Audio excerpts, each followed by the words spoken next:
Today on Snacks, we are hanging out with someone who is a definite triple threat. He's a comedian, he's an accidental philosopher, and my favorite part, he's actually a baker. Tom Papa's here, and he is a self-proclaimed bread aficionado, but he's going to give us a little bit of a slice of his life. What he proves is that life is better when the little dough is involved. We'll be right back after this. Are you hosting this holiday? Or maybe you just want to bring a dish to someone's house that's definitely going to steal the show? Well, the Delish app, presented by DoorDash, has you covered. From crowd-pleasing mains to classics with a twist, you're definitely going to find a recipe that everyone will love without the stress. Plan your menu, save your favorites, and make this season your easiest and most inspired ever. Get dinner and the holidays done faster with the Delish app. Download for free today. I have to start, as I generally do, when I find out that someone's from New Jersey. So you were born in Passaic. Yes, I was born in Passaic. But where were you raised? I was raised in Bergen County, up in Park Ridge, Montvale. I know where it is. Wolcott Lake. I don't want to make this a Jersey podcast, but I will say that, like, if you're from Bergen County, you only know Bergen County. And if you're from anywhere other than Bergen County, you don't know anything about Bergen County. I feel like all I do is get lost there. I'm from Essex County. Essex County, yeah. Yeah. But Bergen to me is just like, you can't go there on Sundays. I'm just it was weird. What are you? Yeah, you couldn't shop up there. No. And then on Saturdays, you're just like stuck in traffic. Yeah, on Route 4. Yes. Yeah. No, it's definitely, my family was from Clifton. Oh, yeah. That's very close to me. Like my grandparents and all that. And then my parents raised us up there in Bergen. So it is funny, like we do in Jersey, is one of the only places where you quantify it by county. 100%. Yeah. Well, and also, like, I do feel like the cultures are very different. What was your eating life like? I think there's definitely a north-south thing going on. It's called the Mason-Dixon line. Yeah, it's pretty. It's there. Exactly. Yeah, it's right down the middle. And I think north. I think you're the same as we were up there. It's big family dinners, Italian American, every Sunday driving from Wolcott Lake to Clifton to see your grandparents. Yeah, see grandparents. Did you have a good food house? Like, did you have a good snack house? I feel like this is like how you define your life, I feel like, based on how your parents kept your house stocked. Yeah, we were strong with our snacks, definitely. There was definitely, depending on the year, things kind of rolled in and rolled out. But there was a big Twinkie run. Oh. There was, but you then had those, a cool house. But then those kind of like, it was just emerging that sugar wasn't great for you. Got it. So we started off strong. We started with like Lucky Charms and Count Chocula and Captain Crunch, and then as we started to get a little older, then everyone was like, "What are you feeding this to your kids for?" And then it went. Then the most decadent. Then we were like Raisin Bran. Then the most decadent we would get would be honeycomb. Oh. Which was kind of like in between a healthy and a bad. Yeah, it's one of those like kind of, it didn't get the same kind of rep as like the others. Yeah, for some reason. Yeah, like Honey Nut Cheerios, which are like, it's coated in sugar. Yeah, but it says honey on it. It says honey. And yeah, there's a little nice bee on it. Yeah, it's a bee. Yeah. It can't it's be shaped bad like for a comb. you. It's nature. Yeah, it was like the early marketing. We didn't learn that either. Yes. But we had a pretty good snack game. It went from Twinkies, and it's Devil Dogs were a staple for a long time. I have to be honest with you. Yeah. You are literally the first person I think I've ever spoken to in my life whose family kept Twinkies like as just like a regular snack food. Like that wasn't like a special treat. No, and what, like Christmas? Well, here's your Twinkies, everybody. Santa left Twinkies. No, I know, but literally, yeah. It's like a super, like this is a super special treat. Like Well, they came in a box. Yeah. So there was a lot of them. There were a lot. Yeah. And, we were growing. I guess I'm grateful to your family. But for like I said, like this didn't last. Right. You know what I mean? They realized. Yeah, like it kind of, they learned and then they went away. But the one who stayed, the snack that stayed the distance, that went the distance was Pop-Tarts. Oh, Those didn't get shunned when sugar became bad. For some reason, Pop-Tarts stayed in our cabinet. Pop-Tarts to me, I feel like are they span a lot of different types of households. The reason I started asking you about this is because I do believe that you either come from a house of yes when it comes to food or a house of no. Right. Do you That's agree a good with way that? yeah, that's a good way to put it. We were definitely a house of yes. Yeah. And do you think that established you as a dad who said yes or inverse? Yeah, I definitely said yes. What kind of stuff did you have in your house when your kids were growing up? Oh man. Again, Pop-Tarts still around. Wow. Going all the distance. These years. There might be Pop-Tarts in my pantry right now. What's your flavor? I like the blueberry frosted. Okay. Why are you judging me? Generally I don't have judgment, but I've never heard anybody say blueberry's their favorite. What's your favorite?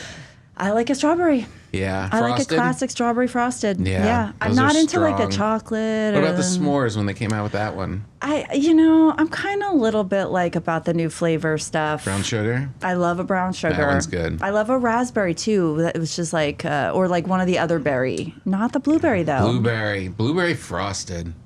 I mean, that's Solid. How does a frosted thing become a breakfast food? Is the thing I don't understand. I guess when parents want to express that they really love their children. That's what it is. Right? That is what it is. This is why my parents didn't love me. Yeah. The borderline things when I, as a parent, my kids are in their 20s now.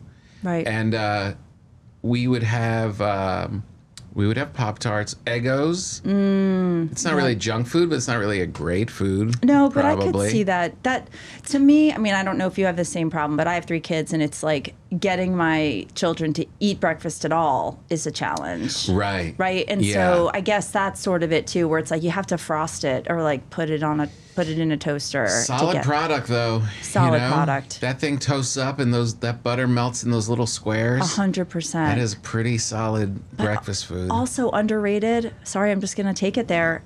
Thomas's English muffins. Excuse me. And by the way, I'm not being paid by Thomas's. No, Thomas is solid, and I bake bread all the time, so there's always homemade bread around. But I've been traveling on the road on tour a lot, so the thing that I get to bridge the gap is Thomas's English muffins, and I noticed that my wife didn't realize they weren't in the regular bread spot. Yes. So before I left with my wheelie bag yesterday, I moved the Thomas's to the bread cutting board just so she would know, hey, they're in the house. They're here. Yeah, they're here. Please make sure Enjoy. that take care of them. Butter or peanut butter? Butter. Yeah. No, but will you go peanut butter ever? I won't, because I'm now at the age, and I was just having this conversation with another guest, Tony Shalhoub, about how I now have to like think about how food reacts to me, and peanut butter is one of those things where I'm just like, Bummer. I shouldn't have eaten that peanut butter. You know what before. does that to me is donuts. Ugh. I mean, I haven't eaten a donut in decades. I know. God bless. Man, every once in a while I'll be like, they'll show up somewhere. These snack foods are very sneaky. They have a life of their own, and nobody asks them to come, and all of a sudden they're there. But you're on the road seeing this kind of stuff all the time. That must be very overwhelming. Like you're like, that looks like a good donut shop. Like I need to try that. I won't roll in on my own. Like someone's got to lead me. Yeah. I'm not just going donut. How do you ask for on my stuff in own. your green room or your, My green room is pretty boring. What's your rider? It's crudité. Like vegetables. So yeah, like celery, carrots, broccoli with a little hummus. That's nice. Fruit. Okay. Mixed fruit. Okay. And then the real crazy thing is 1 bag of chips. What? Yeah. You could have anything you want. I know, but you have You to could be have like... a room full of blueberry frosted Pop-Tarts. I could. But you don't. But I want to do good shows. Yeah, I guess that's And I want to be able to make the next one. Yeah, you don't want a sugar crash too. When you're on tour, you got to really be... It's almost like you're an athlete. Yeah. You have to, there's 2 ways to go. Either you go really decadent. I have comedian friends who live on nothing but drinking and pizza and whatever late at night and all that kind of stuff. But I'm not 20 anymore. And so I go pretty healthy when I'm on the road. I eat more snacks and more stuff at home than I do on the road. It's interesting because I never thought about that as a, like, really it's a performance, like it's a stamina thing, that you need because I would think of it as like late nights. When I've got late nights or whatever working, I'm like, I gotta like keep myself up. Is it like Red Bull? Is it sugar? Is it caffeine? It's whatever. Yeah. But you have to approach it like you're running a marathon. Yeah, completely. It's you really have to treat it. You have to hydrate. You have to exercise. You have to like my really keep it going God. because you're going city to city, and you have to be, go up there for an hour and a half in front of this theater filled with people. You've got to be on your game, So yeah. I guess the thing I get excited about when I go to different cities, and I imagine there must be some of this, is like the new types of food places you could, in theory, experience, right? Yes. Do you do a little pre-research? Yeah, my tour manager is great about, here's our hotel, coffee shops are here, there's a good spots here, what are we bringing in dinner, that kind of thing, or if we have more time for there for 2 nights, then you can actually go see people. Yeah. People have the impression that, and my friends, like if I come to town, they'll be like, you're coming to Austin. Yeah. You want to have dinner first, and then we'll do that, and you go. I'm like, you're like, I'm working. I'm working. I'm gonna meditate at 4, shower at 5, and be on stage at 7. Yeah. And they always picture it being like a lot more decadent than it is. But speaking of Austin, donut town. That is a donut town. Yeah, that by the is way. a donut town. I You're didn't mean right. to interrupt, but go ahead. Yeah, I do visit bakeries. I'm more like dinners will be tough, but mornings, coffee. Bake shops. My tour is called the Grateful Bread Tour. It's the greatest name of a tour ever. It's the greatest. How many bits about food do you have in there? I don't have a lot of bits about food. People just know me from baking bread on social and stuff. Yeah. I don't. Someone actually complained on social that I didn't talk enough about bread. I'm like, I got jokes to tell, but bread's not that funny. I know. But in the morning, I'll get coffee, and a lot of times because it's called the Grateful Bread Tour.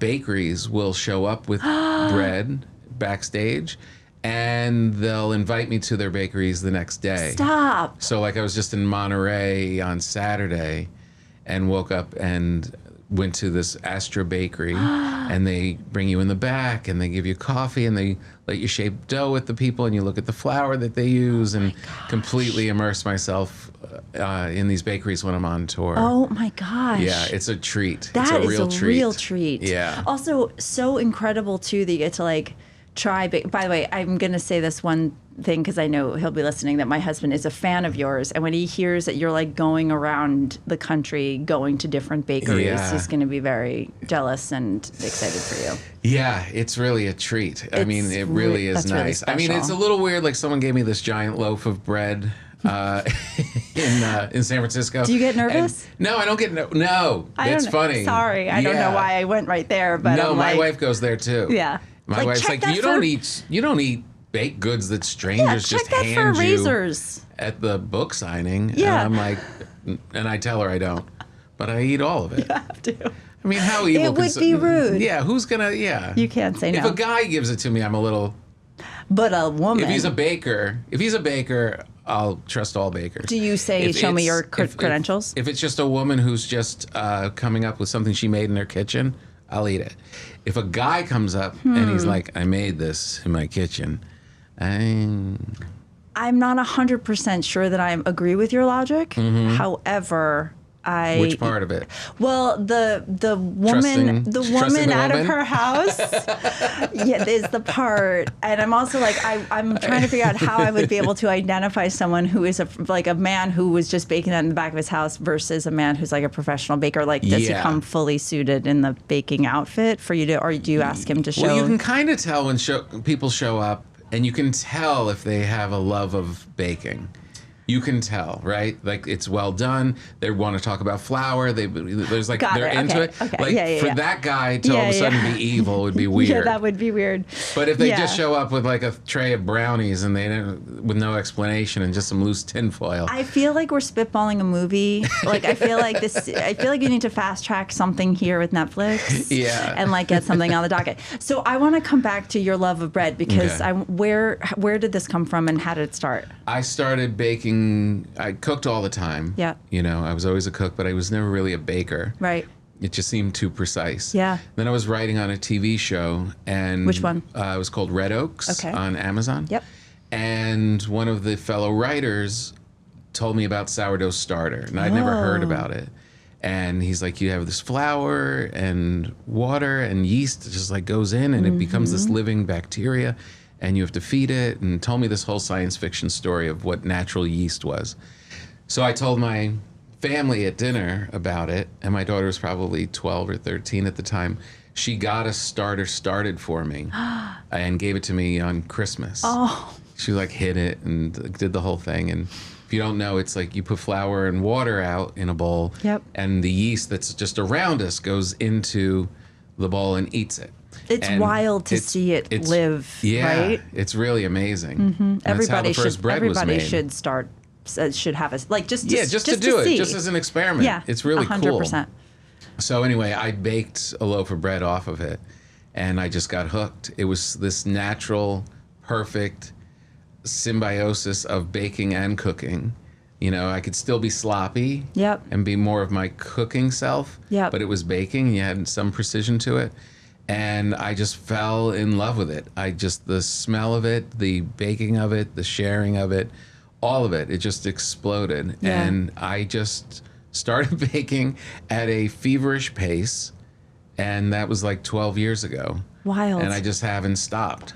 It is one of those things, and actually, someone that said this on a previous podcast said it's the kind of thing too that you'll never perfect, and so it's sort of like, and every single time you do it, you could do it the exact same way, and it'll still turn out differently. Yeah. Which is my experience with. I bake some bread, but I bake just in general, and I do feel like it is the kind of thing where you're like, I just did this the exact same way yesterday. And I got something totally different. The environment, the heat, the cold, the humidity, all of that stuff. I do liken it to comedy in that, I've been a comedian for a very long time, and I'm really good at it, but things go wrong. It's humbling. It's and baking's the same way. There's no control. Yeah, which is great because you're constantly learning. It's it makes the activity really alive. It's artistic more than scientific. Yeah. And you get really good. Like I make very consistent loaves of bread, but then when you're like, let me try this flour, let me try something a little different, or adding something to it, and it changes everything, and you just have to be willing to fail. Yeah. Go ahead. Which is a good way to kind of like learn new things. Where do you stand on Taylor Swift's funfetti sourdough? Anything she does is great. Yeah. So I love that she's shining a light on bread. It's so funny. She posted something about her giving, I think maybe Selena Gomez a gift. Yeah. And like her gifting was so, like my bags, like I give bread to a lot of people, and it comes in just a brown paper bag. Yeah.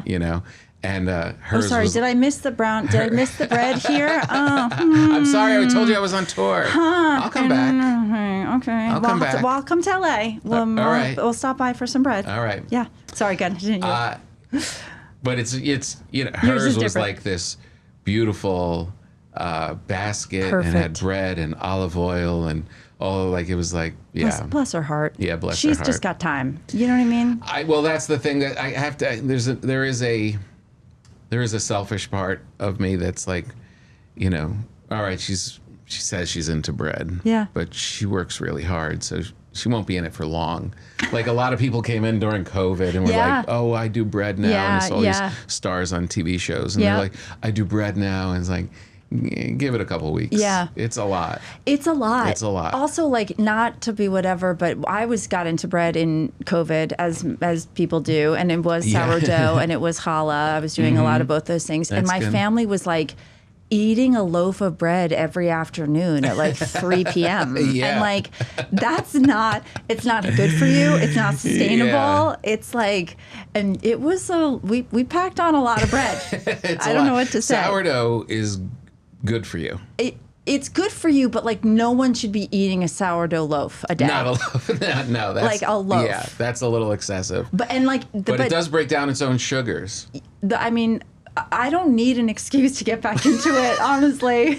I'm like this Did you have close. to stop it? Was I it legitimately it was like did. a hardcore addiction. Yes. Yeah. But also, I have to tell you, like, in the freeing thing of like no control, like I sort of started to have the inverse reaction of like, this is annoying. Like this was good yesterday and it's bad today. And what did I do wrong? I don't even know. Right. And I don't like that. I don't like feeling out of control. You like control. Well, I just like to know that if I'm gonna like spend time to do a thing, it's gonna turn out right. I will say at Delish, we're very much about like don't sweat the perfection, because we don't want people to feel intimidated about getting into the kitchen. Sure.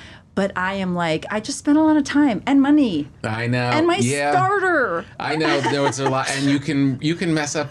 It's a 2.5-3 day process. Yes. And you can mess up the last step of it. Yes. And the whole thing and is you're gone. like, this whole thing turned to crap. Yeah. It's really annoying. But man, the smell of fresh bread just going through your home. It's the greatest. It's just so great. So now, and you have a line with Nabe that's all bread related products. Yeah. How did that come to be? My cousin's daughter worked at Nambe. Oh my gosh. And they're just this great, under Port Marion, which is like this company. They have a lot of different houseware lines. And Nambe's like the cool Art Deco, acacia wood based. Beautiful stuff. Beautiful. Mm-hmm. So just through conversation, the guy that runs it found out that she was related to me, and he was a big fan of my comedy and knew that I was a bread baker. Oh my gosh. So he asked, would there be any interest in doing a collab together and developing bread products? That is wild. And I was like, yeah, that'll be awesome. I said, but I really want it to be practical.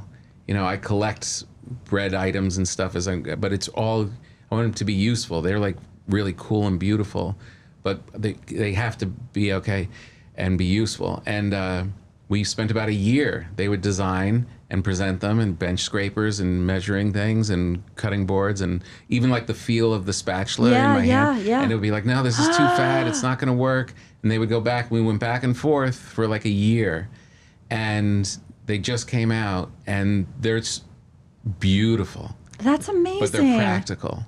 Yeah. It's funny to hear you so serious about this. I know. I really I keep waiting for you to have a funny punchline about it. I keep waiting. I get very sincere when I talk about bread. I really appreciate that. But they are really just these, and it's not just for bread. It's like flour containers and cutting boards and stuff like that.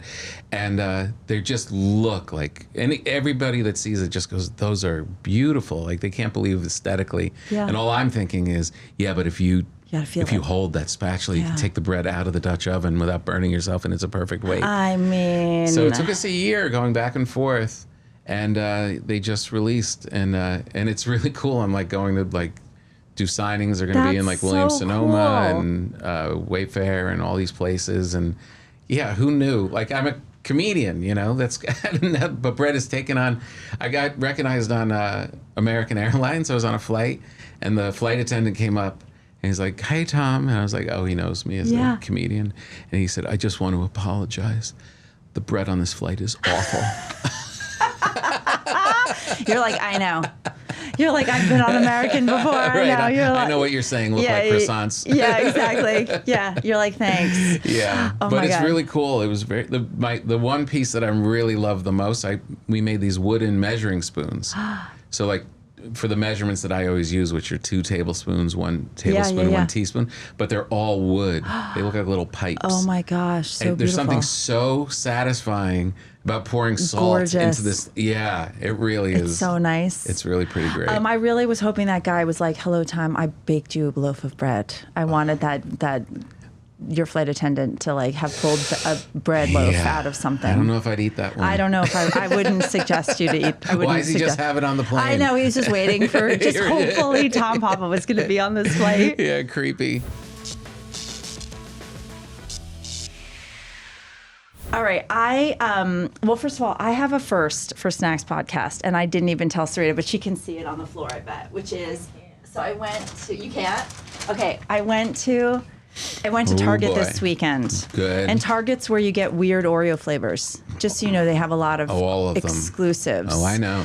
and they had apple pie a la mode Oreos. Oh man, I thought these were just going to be the vanilla ones. No, but I think we need to open them and try them. Apple pie a la mode. I know, which I was like, a la mode. It feels like maybe means- a bridge too far. Yeah, with the ice cream. Well, that's very confusing. Man, they are really, everybody's going nuts. But this is like I was talking about blueberry frosted. Like, Yeah. somebody had an idea for that. Shall we try one? Yes. All right. How do you feel about Oreos in general? You Love an Oreo them. person? Big fan.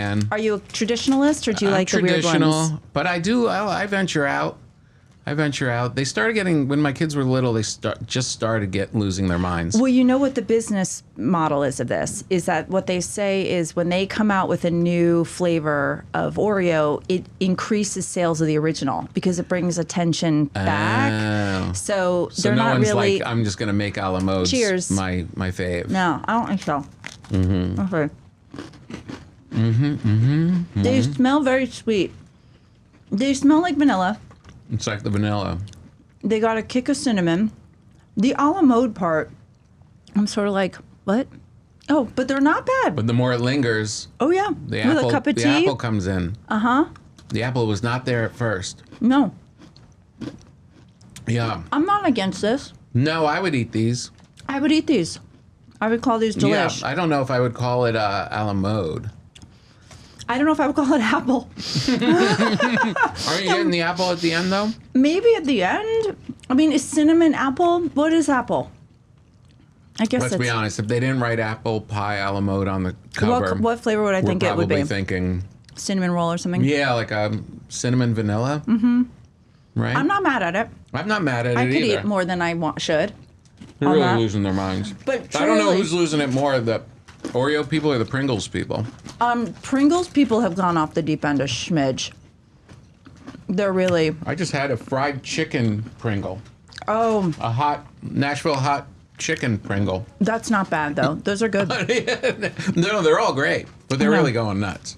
I mean, I actually feel like I really appreciate a new flavor. I saw you a very long time ago when you opened for Jerry Seinfeld at the Pack, New Jersey Pack. Wow. So it was a while ago. Yeah. What is your food life like when you're traveling with somebody on tour? Are you guys food buddies? Are you like how do you exist in a eating world? It's all about the food. It really is. You have your act, and that's looming all day. You know you have that show. Yeah, right.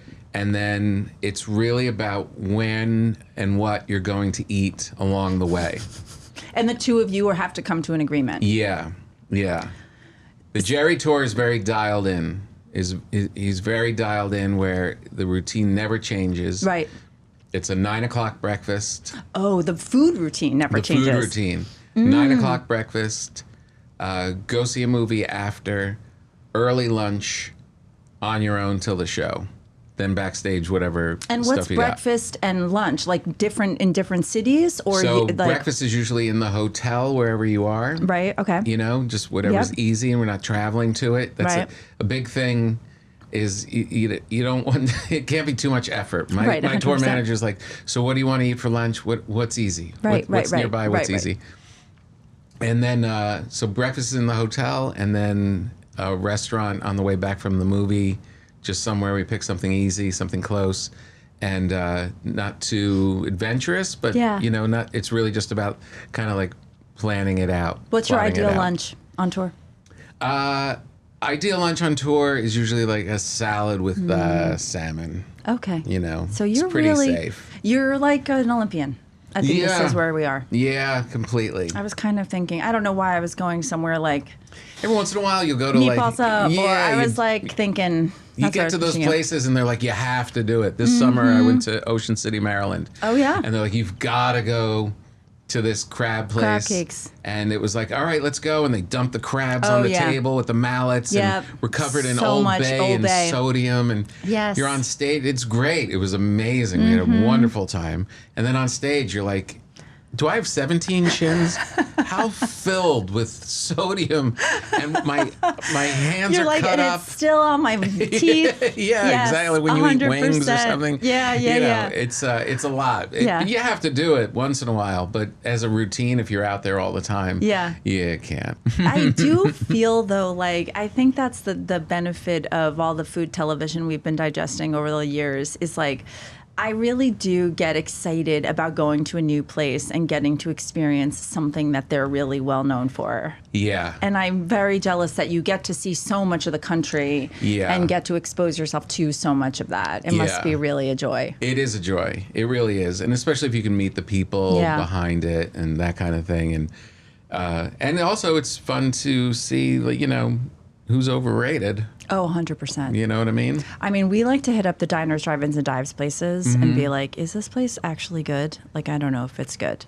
Like, or did, like, and you're like, all right, they were just being nice. Yeah, this is fine. This is fine. Yeah, all right, I see what you guys are up to. Yeah, so you make a lot of bread for people, and you tend to gift food. Are you a food gifter?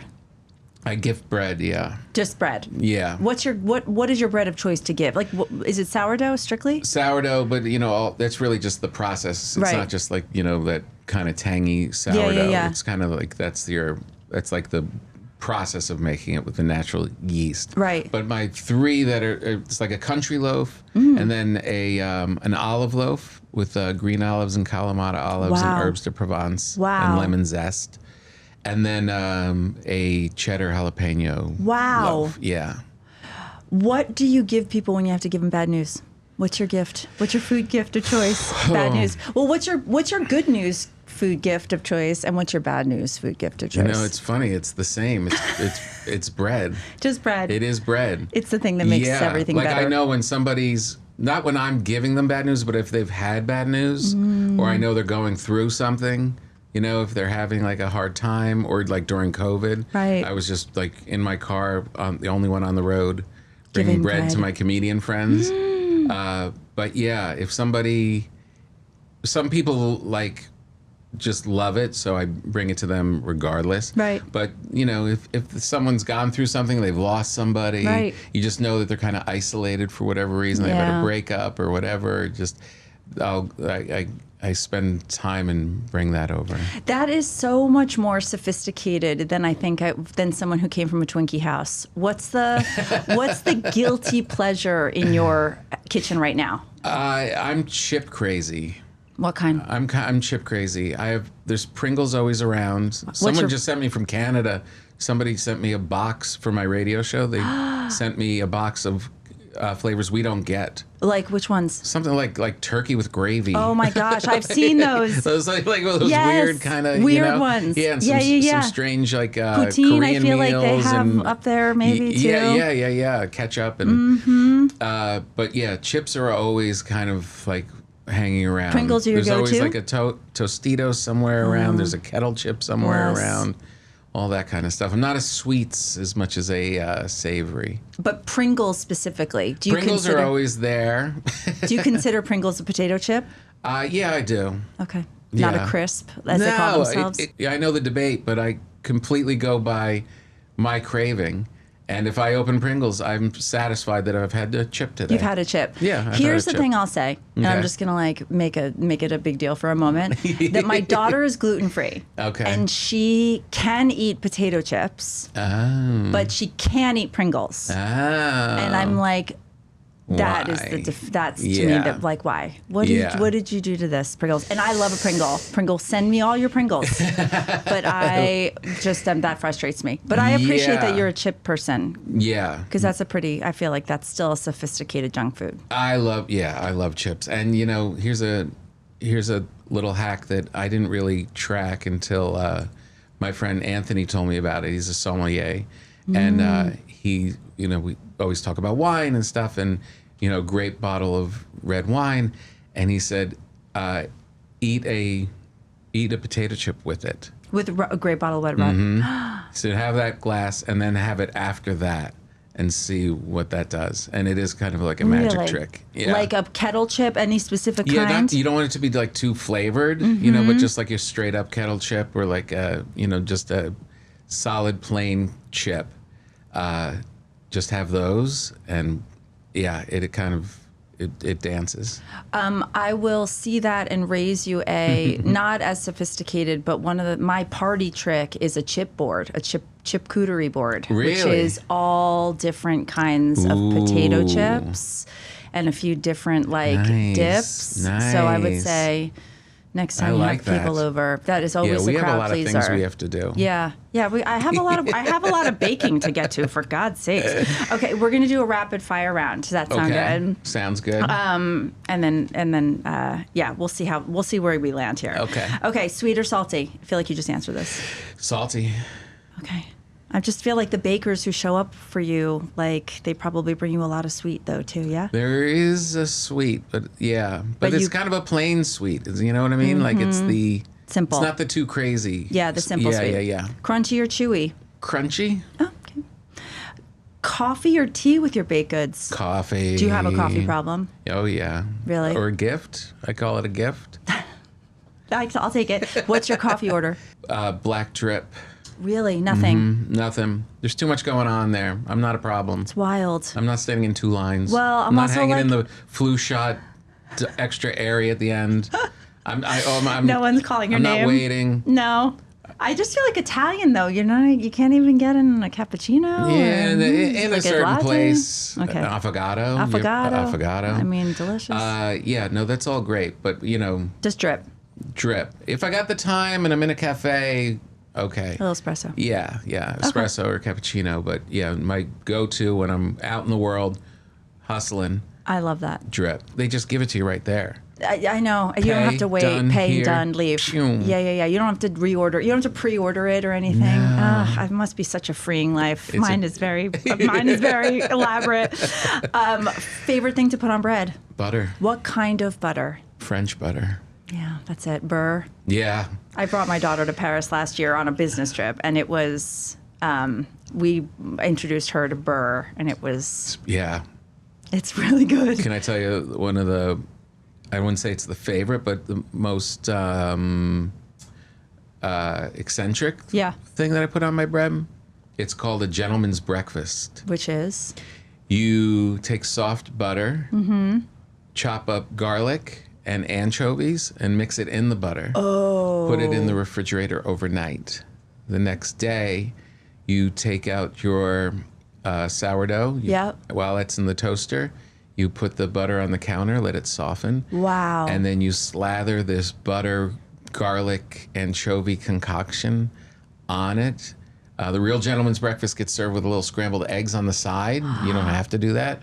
And it is one of the most delicious things. You can't have a lot of meetings that day. To anybody that day. Nobody you like. You can't. You can't. Nobody you like or want to meet, impress. I would not have it today. Oh my gosh, But that sounds insane. It's insanely good. Anchovies is a secret. That's a secret weapon. Only the Powerful. smart people know how to eat especially those. with pastas. So good. I know. So good. Okay. What's your dream snack collaboration? I love that question. What do you want? What do you want the Tom Papa line of snacks of? Oh man, we keep talking about Pringles, but I love the Pringles people. I've been a fan for a long time, and Papa's Pringles sounds fantastic. sounds pretty good. I feel like we could get on board. Baked bread Pringle. Oh my gosh, anchovy gentleman's breakfast Pringles. They just eat make for that. me. I'm the only one that eats it. I would eat those though. They'd sell them in France. France would buy them. Yeah. Weirdest thing you've ever eaten that you secretly liked? Weirdest thing that I've ever eaten That you actually loved? that I loved. We could do that in 2 parts. Or weirdest thing. If you ever... I don't know if it would be that weird. It was weird at the time. It was a surprise at the time, but spaghetti botarga. Yes. Which is Tell the just audience. little fish eggs. Yep. It's kind of anchovy adjacent. Yep. It's very salty roe that is mixed with cheese on your pasta. And that sounds like it would be weird. It's like almost like a sushi, a sushi Italian mashup. But one of the best dishes I've ever had. Very umami, like very very salty. Very salty. And also the experience of roe is like a little like Yeah, a little poppy. pop rocky. Yeah. I don't know how else to Pop explain rocky it. pasta. Yeah, that's exactly what it is. That's a good way to describe it. I've loved having you. I love being I wish here. you had bread, but that's really I my only. apologize. That's my only down. That's the I only know. downfall. Well, of here's the this. thing: is when I do shows like this and I'm not able to bring bread, I do return. Oh, fantastic! So and You'll be back. we don't have to have an appointment. I don't have to come on air. I will drop bread off in your world at some point. Well, we should have you at the very least back on Delish to bake bread with us so we can see your technique. We would And you love should to. come on my Breaking Bread podcast. I would love to be on Breaking That would be Bread. fun. I can't wait to see your special on Netflix. I can't wait to buy the breadboard because I do slice bread in my house quite a bit, Yeah. so I'm excited about that. You have a lot of fantastic things, and we're super thrilled that you took the time out to be here. It's so nice to be here. So Thanks for nice. having me. Thanks for coming. And thanks for the Oreo. Oh, I mean, if you want to take the rest of them, No, it's because I okay. don't think I'm going to eat anymore. That's all right. My stomach hurts. Thank you so much for tuning in to another episode of Snacks. I want to thank my guest, Tom Papa, for being here today. Please check out his podcast, Breaking Bread, his amazing bread collection with Nambe, and his comedy tour, The Grateful Bread, on Netflix. And you can also follow Tom at Tom Papa on Instagram and TikTok.